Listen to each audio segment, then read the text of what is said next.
Salut gang! On va parler du sommeil. C'est essentiel, tout le monde vous le dit, c'est correct, c'est clair. On va juste vous répéter un petit peu quelques points importants, justement pour que vous gardiez vraiment en tête que dormir, c'est pas une option, c'est pas un choix et vous ne pouvez pas vous permettre d'essayer de passer des courtes nuits en vous disant que c'est suffisant. Je vais vous expliquer les répercussions si vous ne dormez pas suffisamment, et que votre sommeil n'est pas de bonne qualité. Ce qui va arriver après juste une nuit, mettons.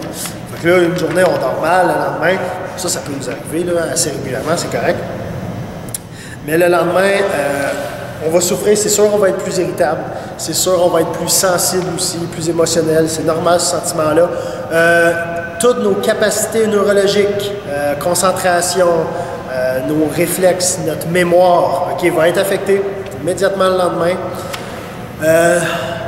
La performance physique en général aussi, vu la récupération de façon du corps qui n'a pas été parfaite, ça va nuire à vos performances. Là, qu'est-ce qui arrive si vous prolongez ça? Si vous le prolongez, on peut avoir une perte de masse, de volume du cerveau. Okay? Il y a une étude qui a démontré ça.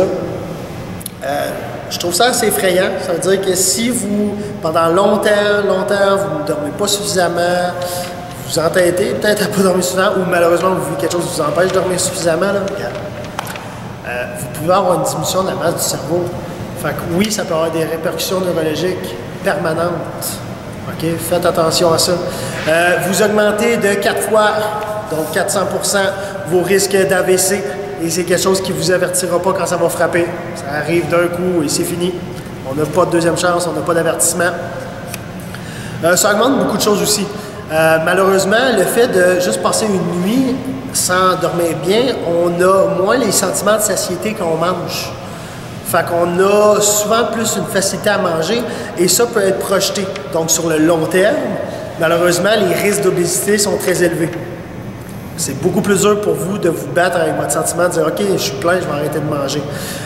Donc les risques de diabète aussi augmentent. Donc il y a beaucoup de répercussions à ça.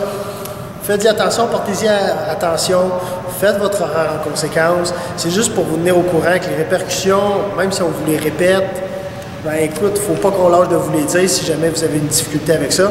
Je vais vous arriver avec d'autres vidéos pour vous aider à améliorer votre sommeil.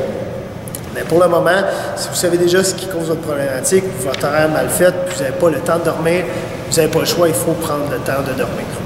Ça finit là. Ciao!